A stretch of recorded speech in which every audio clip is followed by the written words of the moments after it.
Hey everybody, Alvin here from Mulligans and Hackers, and today on the pod we've got Savannah, Meyer, Clément. How you Hi doing? everyone. Good, how So are you? PGA of Canada Apprentice Professional, we'll talk about that. Hmm. World Long Drive Pro. So we had a Yes. long drive lady, Canadian amateur, Lori Blanco on the podcast before. That was a Oh, cool. awesome. She's so lovely. Yeah, I know she's great, and I think she's going to come on again here over the winter and chat about her golf because she's had a different experience this year. So that's going to be cool. Awesome. And mental performance coach. We're going to get into that a little later too, because golf is what is. How much would you say golf is mental? What percentage of the game is it mental? If Skill, you're on skill like wise, the skill wise to mental game. okay, so if you're on like the higher, well, I would say on average it's like 80 to 90% mental. And you know what? I wouldn't disagree with you Yeah. because as an amateur hacker, I totally see the mental part of the game as something that has been totally difficult to overcome. Hmm. Working on your swing, working on the game, working on the fine tools of the game, it's just it's something you continuously are at. But when you go to the golf course, the mental part of the game can be a huge block. Yes. And we'll Yeah, talk it's a about that. huge block. Yeah, we can talk about that in a little bit here because I think I turned a corner there. But so Awesome. before we get into that though, um, Savannah, your background in golf, when did you take it up and when did you know that it was going to become something that you were going to do for pretty much your life? Well, I started playing at a very young age because my dad is a golf professional. He's Sean Clement from Wisman Golf. Some of you may have heard of him. And so I've been around the game my whole life, but soccer was my first passion. And I played soccer all the way through university. I played at Queen's University for the women's varsity team. After that, I went through a couple concussions during my time at uni, and so soccer just it wasn't in the future for me because of those concussions, and I wasn't necessarily done with sports. I mean, I am an athlete to my core, so I picked the game of golf back up and kind of wanted to see where I could take it, how good I could get. I started playing some tournaments and quickly realized that tournament golf was not necessarily the route that I wanted to go down. I love competing, but competing on your own versus competing on a team and being in a team environment my whole life was just a total shock. Um, so I didn't love that. Um, my boyfriend, he actually got into the game when I got back into it. So that's probably 6 years ago now. And he had never touched a golf club before in his life. So he was kind of just like coming with me to play, like experience a new sport. He played football at Queen, so he's an athlete as well. And he got so good so fast and so long that we were like, well, you could do long drive. And so we went out to his first event in Florida. I didn't want to compete because I didn't even think that I could do it. And it was an awesome atmosphere. The people were amazing. There's music, and it's a fun atmosphere. And the ladies competed at the same time, so I got to see what that was all about. And I was like, that looks like a lot of fun. And if I'm gonna travel out there with you to all of your events, like I might as well compete as well. And so that's how I got into long drive and into golf, and yeah, it just kind of snowballed from there. So the PGA Apprentice road. How does one start going down that path? So I passed my playing ability test with tournaments that I played. So I played a couple of tournaments with the East Coast Pro Tour, and one of my rounds qualified me as like an exemption for the playing ability test. The reason why I did that was because our home club here at the Royal Quebec, one of their like criteria is for you to be a PGA of Canada professional in order to teach there. And so me wanting to go down the route of mental performance coaching, I needed the accreditation of PGA of Canada as well to Okay. work out at the club. How long did that take for you to kind of get qualify for? Other was the tournament qualified you, but was there a path after that? So I did one. playing ability test, like an official playing ability test a couple of years ago, and fell just short of passing that. And so I wanted to play more tournaments, and you can enter a score from a tournament round, a recognized tournament round, no more than 2 years. So this event that I played was a couple of years ago, and I really just went through with the process this year. I think I did that in June or July. So it was great that I had that round of golf in my back pocket, because playing in a playing ability test it's stressful. Yeah, I get that. So Yeah. so then the mental performance coaching, um, Mhm. that's a road you wanted to take. So why was that the road that you wanted to take instead of tournament golf or that road down golf? Because you did do some long drive competitions. So, but we'll probably circle back to that. Yeah. So why was the mental coaching part of it where you wanted to go? So my whole life growing up as an athlete, I always had a tough time with the mental side of the game, whether it was soccer, whether it was golf. Always had, I was too hard on myself, too, I just kind of got in my own way a lot of the times. And I realized that it's a huge issue for a lot of athletes. And it's a space in athletics that is often overlooked and doesn't have a lot of resources around. So for me, having struggled with that myself and being able to relate to other athletes, it's why I wanted to get into it, because I'm not only helping myself, but I'm helping other people. And I've always wanted to help people. I think I get that from my dad, because he's been a pro for 38 years and he's been teaching for that long. And he absolutely loves what he does. And he gets so much fulfillment and joy from seeing his students succeed. So that definitely got passed down to me. And, my boyfriend and I, we work for his company. He has a big online presence. So we've always worked alongside of him, and we've really gotten to dig deep into the game and understand the instruction side of it in a very efficient and effective way. Working with what you have, like your human body is amazingly designed. And so my boyfriend does the fitness and speed training side of golf with the company. I have the mental side of it, and my dad has like that big instructional piece. So we kind of complement each other really well in that way. Nice. And yeah, it's been a really fun journey. So do you deal with the mental coaching? Do you deal with like um, amateur pro athletes, or do you deal with the regular hackers as well? Everybody. Yeah. Yeah, So I, because so I see your stuff on Instagram and mhm. your tips and stuff like that. Do you have people that sign up to a program as well to deal with you like one on one? Yeah, so you guys, anybody can work with me one-on-one. I just do like hourly stuff.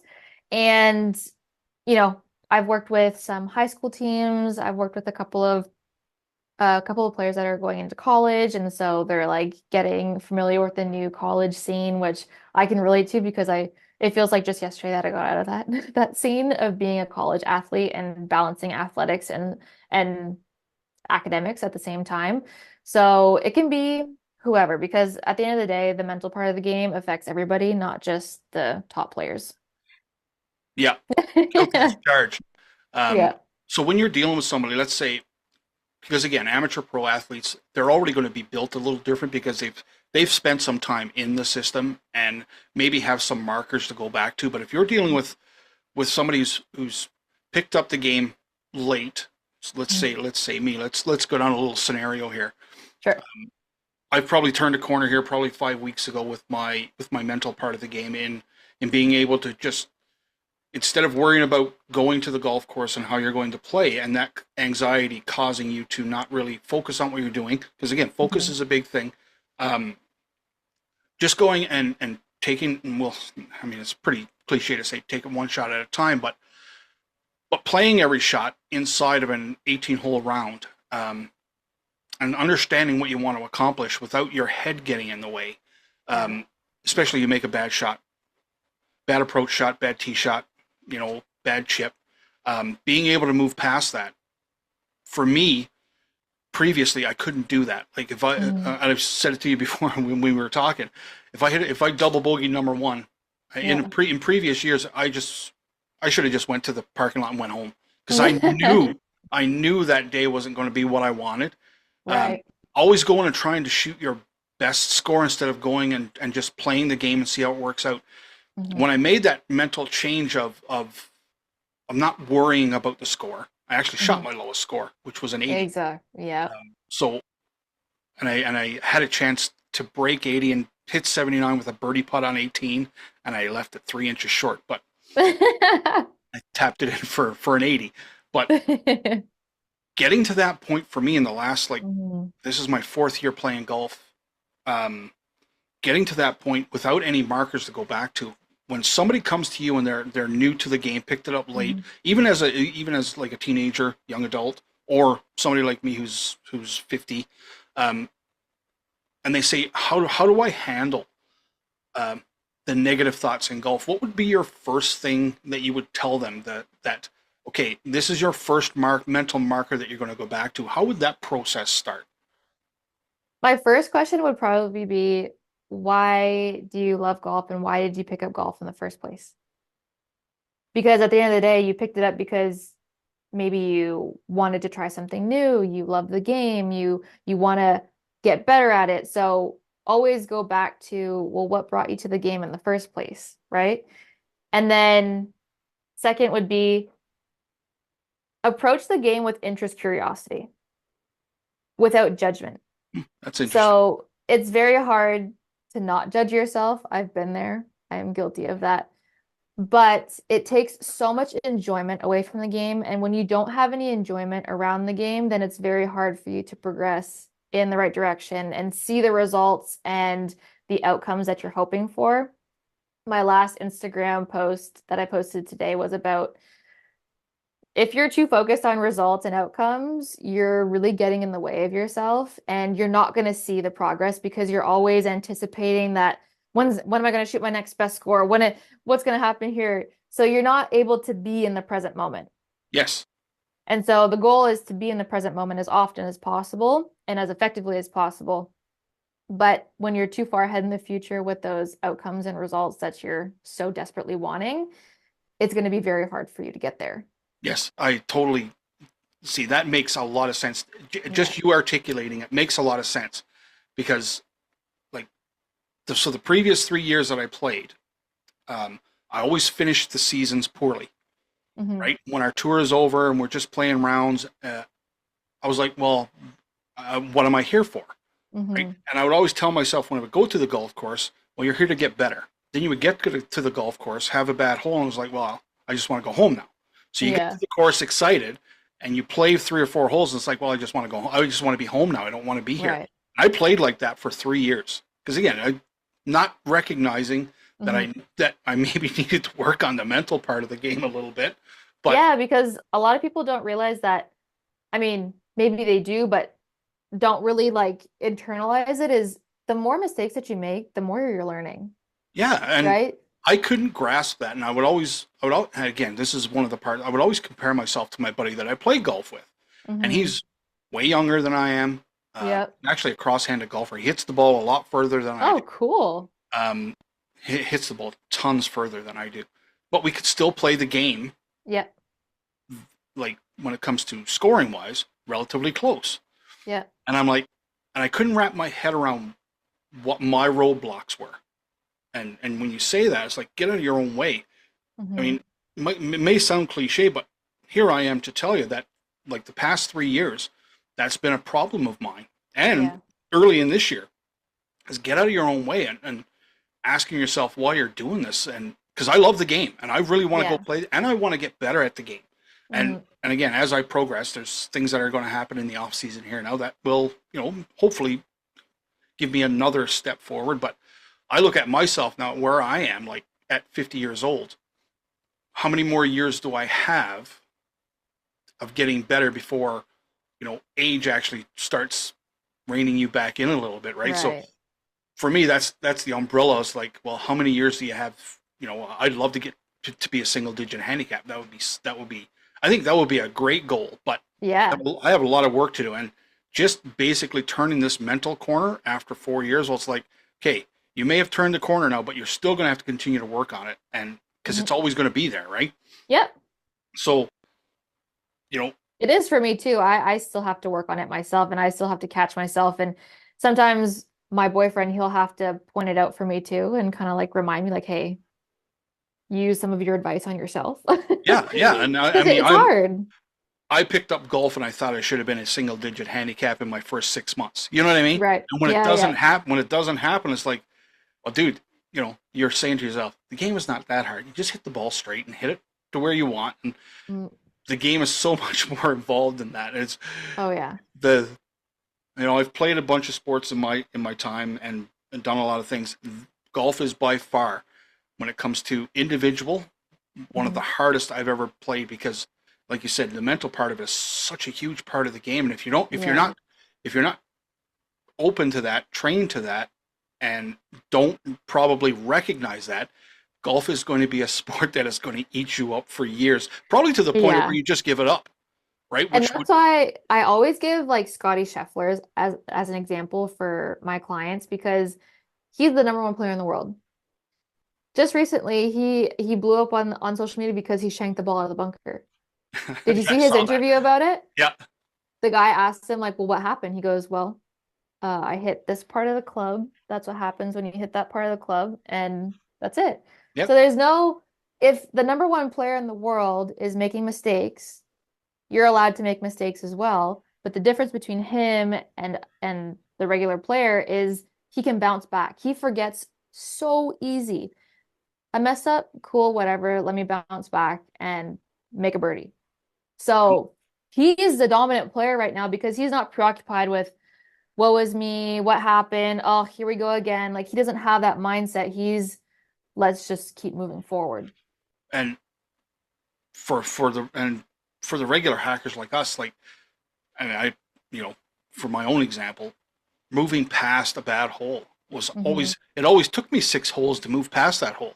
Yeah. Even if the hole was on number 18, it took me 6 holes on the next round to get past that bad hole, right? Yeah. Because you're like, well, why did you do that and why did you do this? But my game is to the point now, and again, as growing in the game and getting more comfortable with the game, um, I would always hate playing with people I didn't know.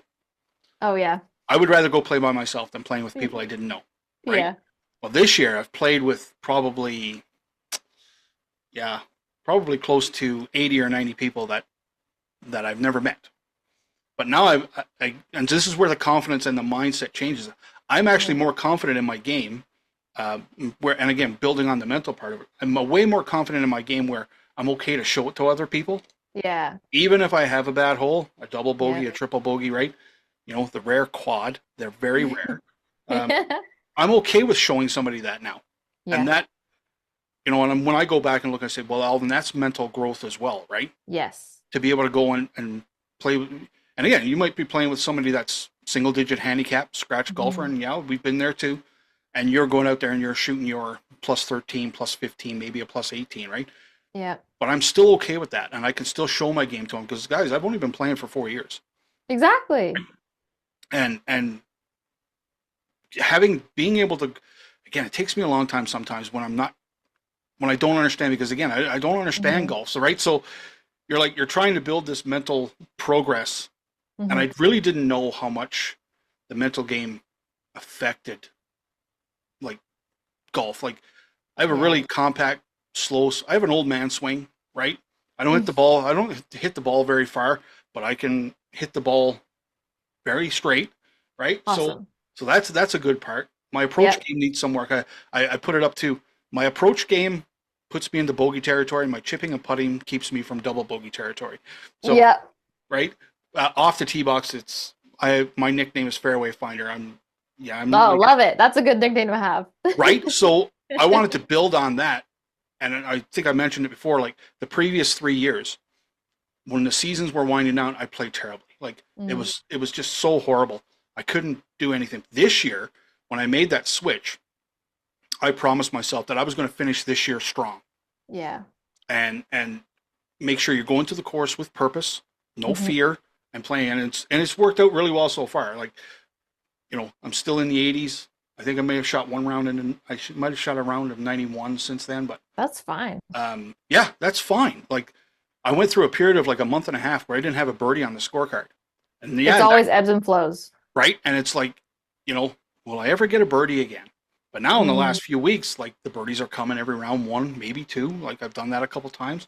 I was like, when you start seeing the results of working on the mental game, uh, mhm, like you said, you have to go and read markers. I say markers a lot, and I've never had any markers in golf to go back to, whether it mhm. comes swing plane, swing. I have no markers in that. It's all feel, and I have That's had the no, best way to do it. right, and Yeah.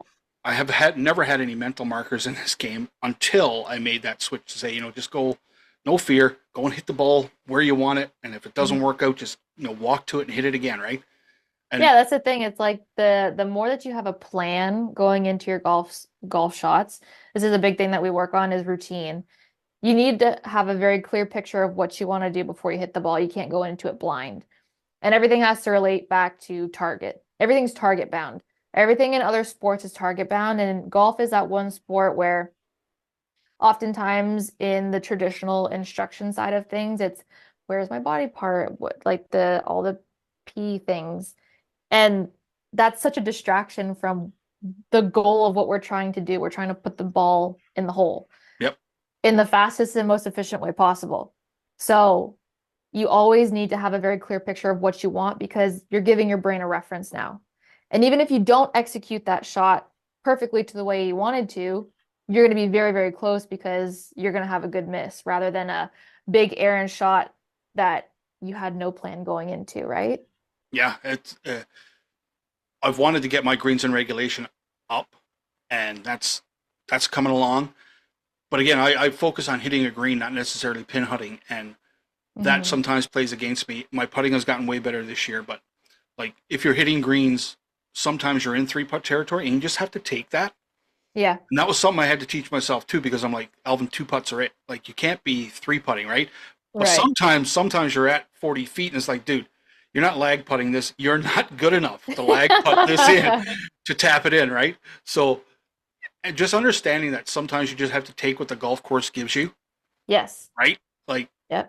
we play this. We moved to a bigger course this year. We played an executive par 66 the first 3 years we played, and it was a great entry into golf. There was Yep. only one par five. There was more par threes, um, but our games progressed to the point where I want to take my driver out. I'm way more holes than a par five, right? Yeah, yeah. So we moved to the Medicine Hat Golf and Country Club this year, and it's par Awesome. 72. We play from the the tee box in from the tips, just over 6,000 yards, Awesome. and being able to get around. Again, we talk about confidence, and again, I did that's something I didn't build on the confidence. I was even early on this year. This golf course used to really intimidate me back when we were first starting playing, because hole number one, dogleg right around the driving range, Hmm. and it's a par five. And I used to always just suck at this hole. Like it was so bad. This is again no markers to go back to, and I'm again never having any coaching or playing the game. It's like this hole's a three-shot hole. Play it as a Hmm. three-shot hole. And trying to navigate yourself around this year has been a little way easier, because it's like, okay, this is a par five. It's untouchable in two for you, Alvin. So it's a three-shot hole. Hmm. So put your drive in play. Second shot, after the corner, it slopes down to the green. If you can put your three wood to the left side of the 150 marker, it's going to slope its way down. You're going to have a gap wedge in. And sometimes, again, I've gone from birdieing that hole to probably taking a quad on that hole. You Hey, know, it happens. right? And it's like you show up and you go, it's hole number one, and you take a triple bogey or a quad, and it's like, oh my God, now I got a lot of work to do. But before I would kind of break under that right off the bat. Yeah. Now it's kind of like, okay, well, now you go. Chris was the one who we talked about, because Chris is a little different mentally. Like his is always challenge it, and I'm more of a reserved, let's let it come type of guy, right? Right. And he's like, well, even if you're four over after the first hole, Alvin, get it back to bogey golf. And Yeah. if it takes you nine holes to get back to bogey golf, well, if you walk off number nine and you're at bogey golf, that's where we want to be, Yeah. right? And just doing those mental gymnastics is is helping. And I think Yeah. more people need to get around like how you navigate courses. And Yeah. we went and played Mickelson National in Calgary on the Alberta Golf Tour. Oh That's yeah, how was yeah. that? Oh, that was a different experience. I can tell you that. From guys that are like just getting into golf to going to a golf course like that, Yeah. it's like it's the clubhouse is like a palace. I could get into it. Yeah. It's like holy shit, should I even be here? Like you drive in the Right. parking lot, it's like yeah, I'm probably out of Like, ooh, place here, this is but different. I'm still playing golf, right? So Yeah. and that was the thing. So I went and played the course, and I wasn't intimidated when we played Hmm. it. And it was raining, obviously, because where we go on the Alberta Golf Tour, apparently we just bring rain, me and Chris. But um, just getting up to every hole, and we've played a lot of rounds in the last 4 years. I wasn't Hmm. intimidated by the course, and I just played it. And Yeah. other than the last hole that I played, that I took an 11 on to put me totally out of the top 10, um, I walked off and I was like, I can get around that course. And now I was like, Yeah. I want to go back next year, and the tour is going back next year, and we're going to put that one in our calendar to go back. Um, Again, excited to tackle that experience again, right? Yeah, because you probably went into it with no expectations. None. So Right. that was so yeah. Okay, let's circle back to the first Alberta Golf Tour event that we played in, which was actually here in Medicine Hat at Desert Bloom, more of a linksy style course, and I've played it a few times. Some people say it's a really hard course, but Hmm. we played a practice round the day before. I shot an 87, and I was like, yeah, I can get around this course. There's one hole that's a par four that doesn't play into my game because it's a short tee shot and then a long approach shot. Yeah. And it's backwards for me. Like I hit a hybrid off the tee and then I have to take a 3-wood in. But Okay. again, learning how to navigate that as well, Hey, where you it's can like, play the holes is a lot of different ways. right? And it's Yeah. like an elevated green with bunkers all around. It's like, well, I can't get a 3-wood to hit and stick here. So I just, but I shot an 87 on the practice round the day before. I shot an 86 on the tour day. Nice. And again, no expectations. Alvin just go play around because again, it's tour golf. It's an amateur tour. So you walk Yep. in, the tent's there. You got to go register. You got to talk about being intimidated or whatever, right? You have to give your Mhm. scorecard to another guy. He has to do your score. Right, that whole experience, right? Yeah. So that's our first time, and it's like you know, just taking it all in, right? Hmm. And there's so many people there you don't know, and there's different flights. So there's the scratch flight, champ flight, right? And Right. Yeah. it's like guys are going out there shooting like -4, -5, right? Yeah. I was like, wow. But you're going out there, no expectation, just play. And I played really Hmm. well, and I got a second place finish in the C flight in my first event. And I was like, I am so hooked on this now. That, Yeah. we played Strathmore a little while later, and that one wasn't on our schedule to play. Mhm. And we had such a great time in that first event. It's like, Chris, we have to put another event in here. Can't wait until the end of the year to go to Mickelson. So we threw in Strathmore. Now, granted, that one was rained out, but just again for us, like that next, all these progressions that we're playing, like playing our own tour, playing an amateur tour, Hmm. um, and trying to grow that mental strength for myself. Anyways, Chris is a little different. He's built a little different. My mental game has like it's always trailed behind, if that makes sense, right? Yeah. You're having these experiences, and now you're getting to the point where it's like, dude, your mental game has to catch up to where you want to be, right? That Yeah. was kind of one of the things I wanted to ask. Like, you can get ahead of yourself in the mental game. So how do you Mhm. get your mental game to catch up to probably not necessarily your goals, but actually where you are? I think a big part of the mental side is practicing acceptance. And oftentimes people have like a misconception around what acceptance really means. People sometimes think you don't care enough, that you're giving up or that you're resigning, but it's the opposite. It's just allowing yourself to be in the present moment and accept whatever outcome possible before it even happens. So the more that you can accept before a round of golf, before you even step on that first tee, you're relieving yourself of the mental load, the pressure, and the expectations. So practicing acceptance and being very grounded during a round of golf can be a huge step into seeing those results that you want a lot quicker and to also just feel like you're getting better mentally because I like that term you use there, mental load. yeah. That's something So I you want to feel, lower the mental load. I recognize that now as almost debilitating sometimes. Mental Yeah. load. Yeah. So practicing acceptance and being okay with whatever outcome happens or whatever situation happens and arises, the lower the mental load is going to be and the easier it's going to be for you to enjoy the process and to enjoy the experience and to really be, in it while you're there. Because the worst thing is playing a round of golf, not enjoying it, and then looking back after and being like, why was I so uptight? Why was I so... And I've had those too. I mean, I look back at some of the tournaments that I played, and I'm like, what the heck? That was a waste of time, a waste of energy. You might as well have not even shown up to the golf course because your mental game sucked. Yeah. Yeah. Point blank, right?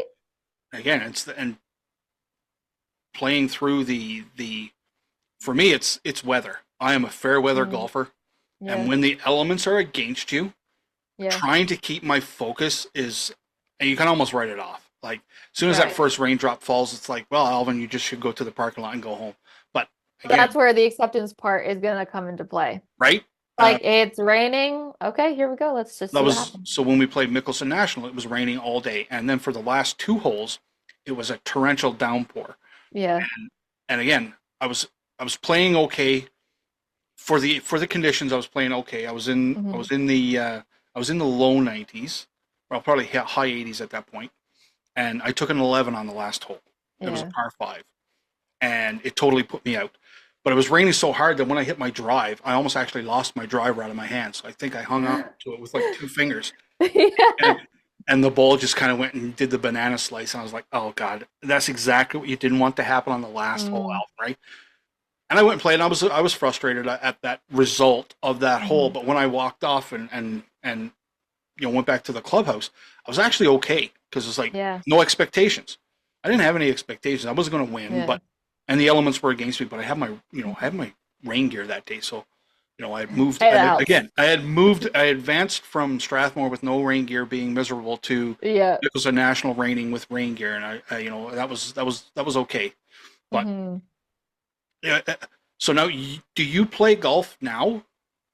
I don't play tournament golf, No. but because long drive takes up so much of our schedule. So, Uh, all yeah. right.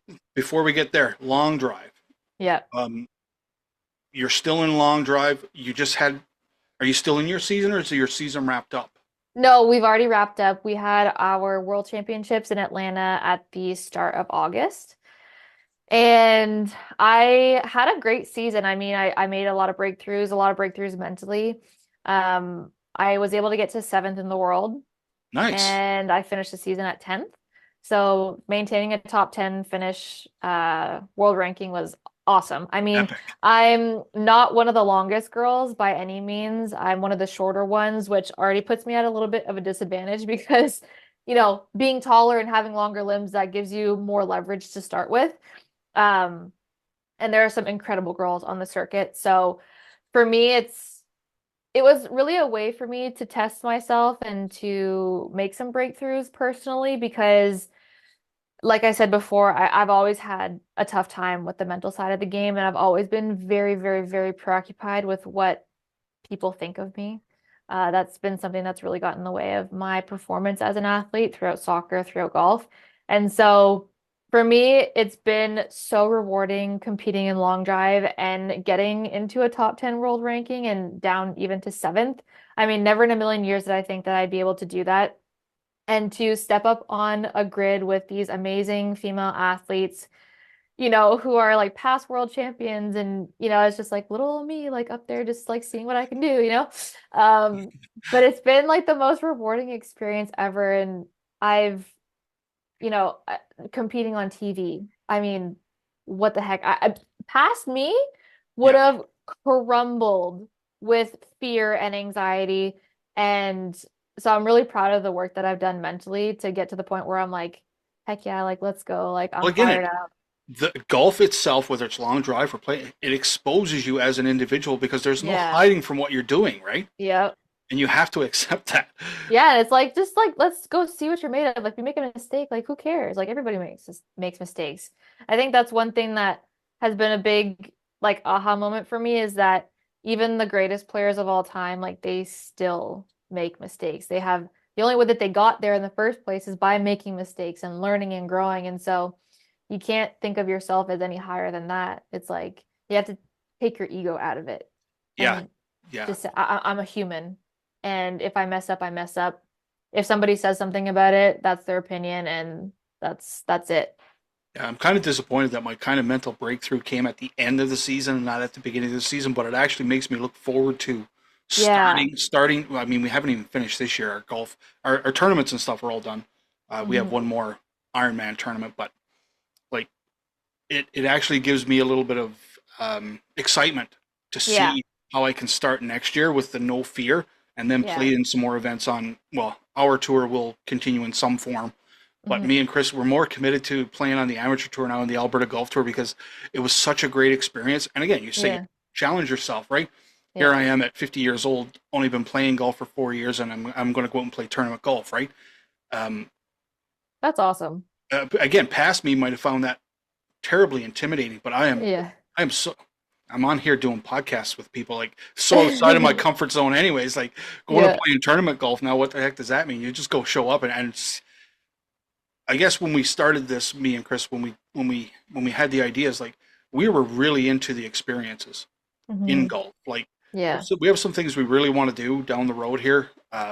When things start progressing a little more, there's some experiences that we want to get, Hmm. and one of them is going and playing St. Andrews. Yeah, that's a big That's one. uh that's on our bucket list. That's somewhere before we kick the bucket or turn, stop playing golf. Yep. We're gonna have that experience. I'd love to go play Augusta. The Masters would be great, but That that's would that's be. kind of outside of the reality realm, Always good to dream. right? But we can go play St. Andrews or even go play golf in Scotland in general, right? Yeah. That is somewhere down the road. We're gonna make that happen, and again, the experiences. We're into that phase of, I guess, our life and being in the golf journey that we're on. Hmm. We've met some pretty cool people through the socials here and on our pods, and it would be really cool to go and meet and play around golf with some of these people, all over North America, Yeah. and somewhere down the road, this it's going to be part of it, and I'm looking forward to that too. And that's building the game and building what your experiences want, what you Hmm. want your experiences to be, I guess. Yeah. um, I'm so excited for what I'm excited for my golf game next year, but Yeah. the experiences too, right? Like, Yeah, the experiences are a huge part, and there's always so much new, like everything in golf, because you're never at the same golf course, you never have the same conditions. Everything's different all the time. So looking forward to those things is like a huge bonus. yeah, yeah, it just kind of sucks that the season's winding down.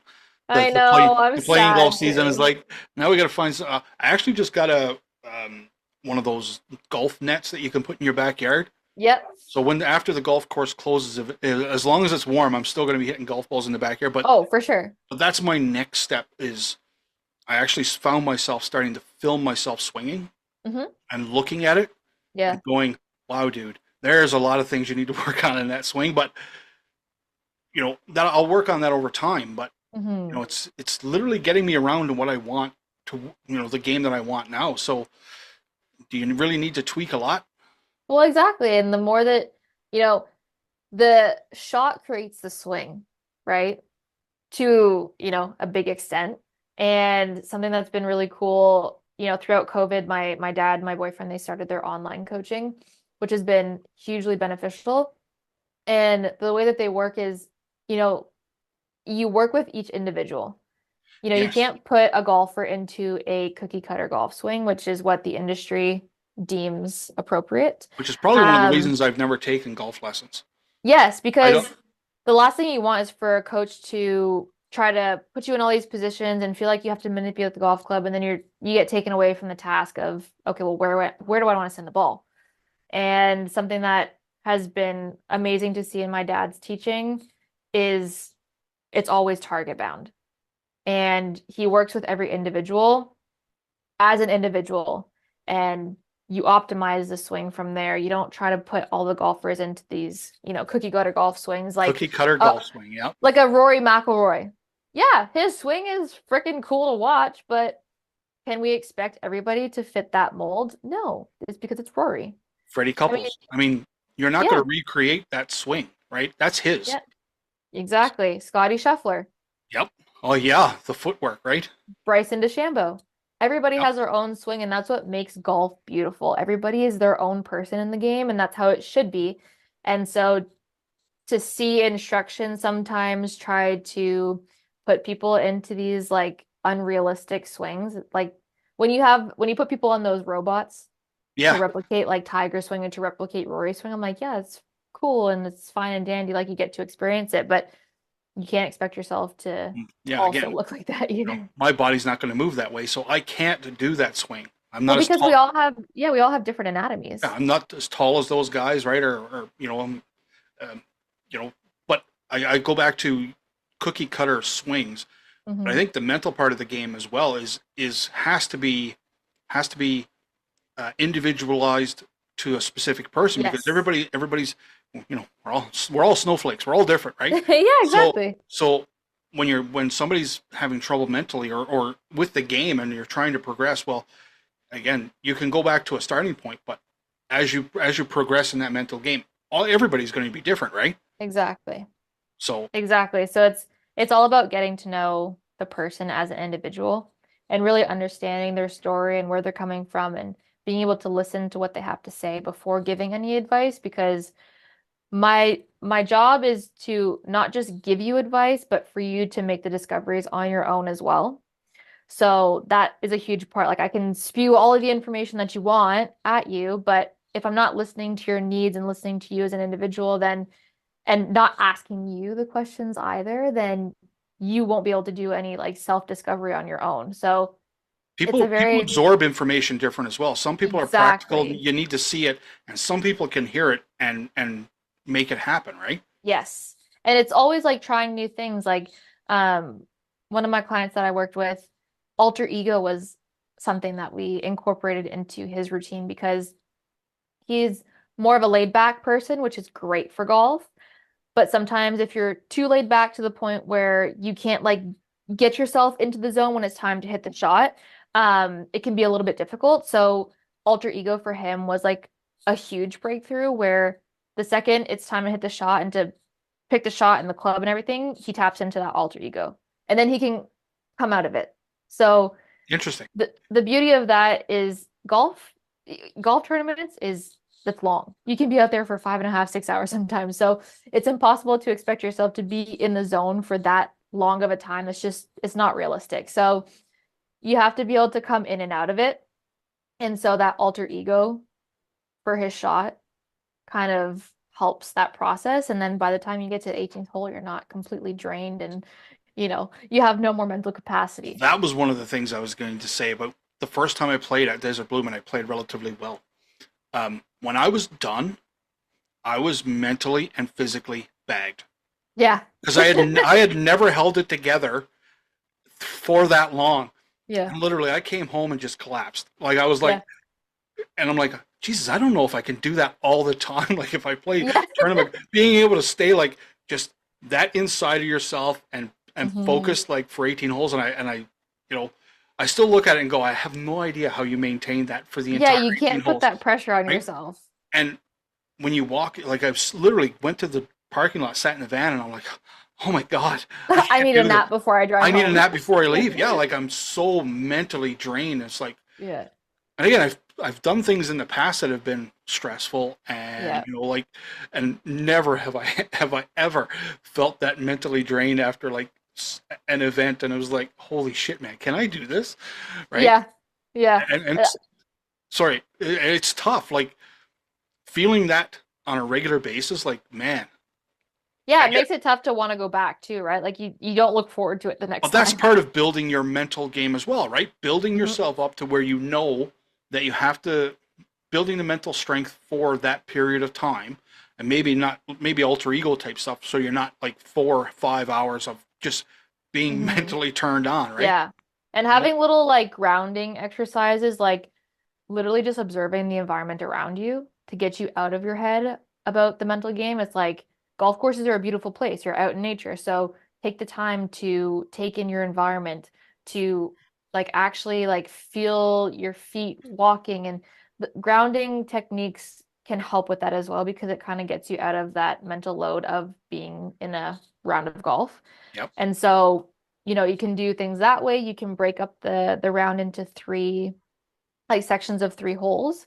So you're focused on 3 holes, you focus on the next 3 holes, and you can kind of like break it up that way. And then that way it also lessens the mental load of a full 18 holes. Yeah. So I started um, walking the course this year Mm-hmm. because that was, again, as I'm going in my golf journey, physical fitness was part of what I wanted to get, and I wanted to walk the golf course. And I tell you, the first time like a weekend walking Saturday, Sunday, walking the golf course, that was a total different experience Yeah. in itself.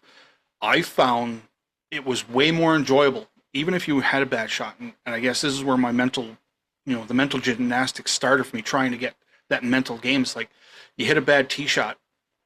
Well, you have a lot of time to go and walk to it Yeah. and think about it. Right, Yeah. now you're thinking about the game instead of a 20-second cart drive. You've got a Yeah. couple of minutes to get to and hit your next shot. And that was a different animal in the game as well. Again, with no markers to go back to. I've never walked courses, Mm-hmm. right? So it's like, I like this. I could get Yeah. used to this, right? This is in my naivete, this is how the game is played, Yeah. right? You're walking the course, you're getting the feel, you're getting all of the nooks and crannies, right? You're feeling that slope. And that was part of the game that I really, or Yeah. the part of the game that I started this year that really changed my outlook on the game Mm-hmm. was walking the course. Yeah, you're much more in tune with the environment and the Literally conditions touching and it, right? everything. Yep. Literally touching it. And yeah, Yep. that was, that's something I really, and yeah, it, the exercise part of it. And now I'm to the point now where, again, it's early in the season, you know, you get to 15 and our course kind of, first part of the 9 holes slopes down, the second part comes Mm-hmm. back up. And when you Yep. make the turn, 10, 11, 12, 13 goes down, and then when you make the corner, 16, 17, 18 comes up, kind of goes uphill. And it's like that 18th hole, walking up that 18th hole as a big dude, now you're worried about can you make the swing because you're bad, and Yeah. and can you make it up the 18th fairway, right? Now Yep. you got that there, but I'm past that now and can do 18 quite well. But again, you're adding these other elements into your game. It's Mm-hmm. like now you have to manage other things, right? But Yep. physical fitness is a big part of what I'm Yeah, trying to it's get, huge. right? And it's what big part of what I'm trying to get out of this sport as well, right? Um, working out at home, Yeah. on a bike and a rowing machine, right? Like just trying Yep. to that next level, next step, Yep. right? And That's something that's like even my dad is working on because he didn't really grow up like he played sports his whole life, but he didn't grow up around a gym. Like yes, being in a gym just wasn't part of his life growing up. And so it's been hard for him to find and build a new habit within the gym. And so that's where, my boyfriend comes into play. He did his degree in kinesiology, and so he's like very, very in tune with the physical side of fitness and golf and how you can combine the two for it to be very productive. And it doesn't take a lot.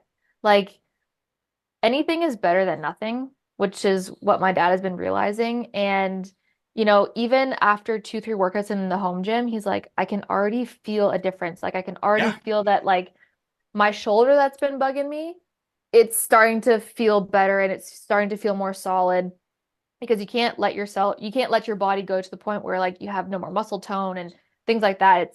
It's just it'd be impossible to play the game.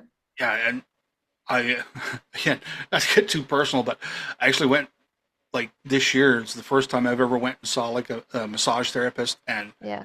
I was like, first time I went and did it, I was like, yeah, I could get used to that because Yeah. again, it just, he says your golf game is going to be better after this, and I'm like, I will For take your sure. word for that, right? But Hmm. just, again, not understanding what you need to do to maintain or build. And I have a shoulder issue, and he's like, Alvin, well, there's nothing here. Like, you can feel your muscle and your cartilage on this shoulder, but there's nothing here. So you have muscle Hmm. degeneration in the shoulder. So immediately it's start to work with weights, Yes. building up that muscle, So so that, important. right. And tendonitis. I'm old. Not that I'm terribly old, but like, you know, tendonitis in my elbow. I Mhm. had tennis elbow last year at the end of the year. It took me almost 12 months to get past that, right? I went and Yeah. seen a massage therapist for it, and it's like, geez, dude, you know, but I want to play the game at the highest level I can. So now you have to start doing this stuff, right? And Yeah. It's a whole lifestyle, right? Like yeah, golf is really a lifestyle game, and being physically and like physically fit and it helps. yeah, it does. But again, for a guy like me who's not in the greatest of shape, but trying to get there, golf is one of those sports that, you know, I'll play it forever until I can't.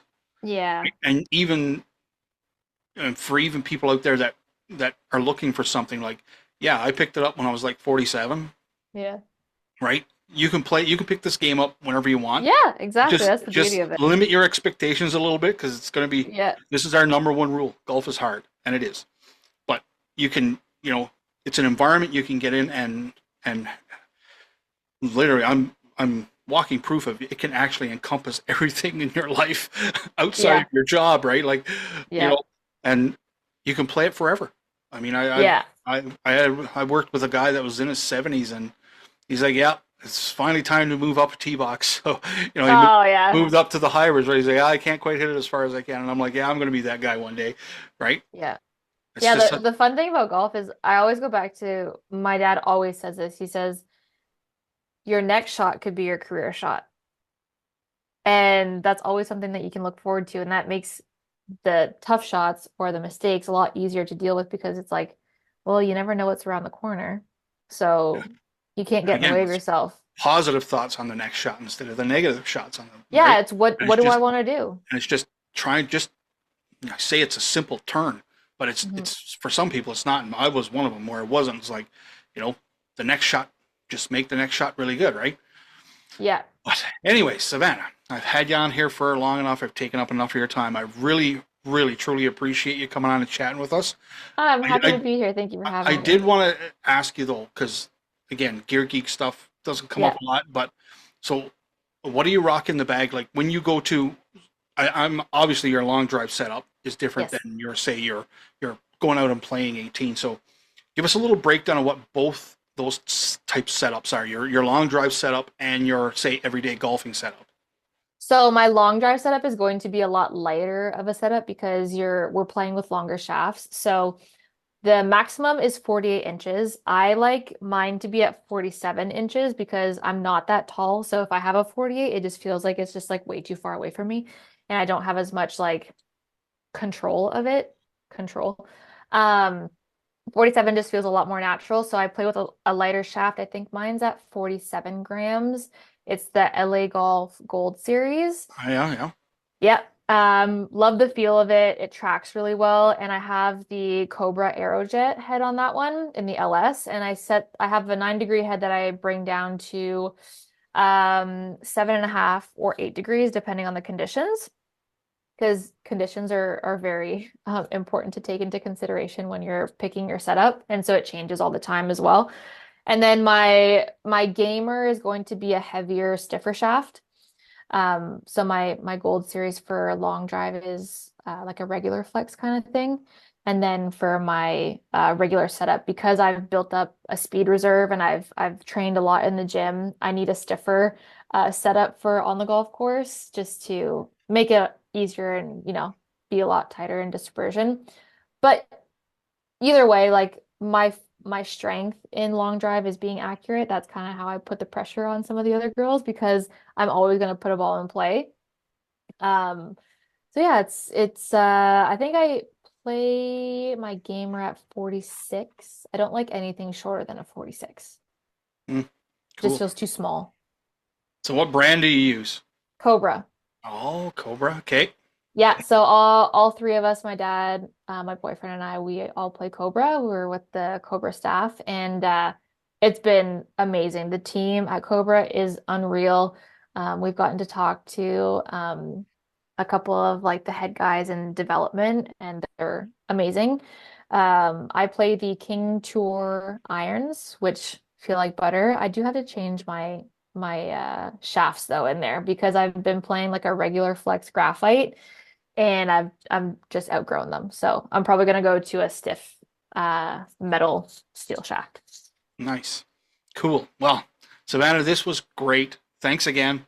And somewhere down the road, maybe jump on again and we'll have a chat. Maybe catch up on next year's long drive season. Yeah, that'd be awesome. Thank you so much for I having me. think It's that would be been cool. great. Yeah. All right. Well, thanks Yeah. again. All right, everyone. Take care. Take See you later. care.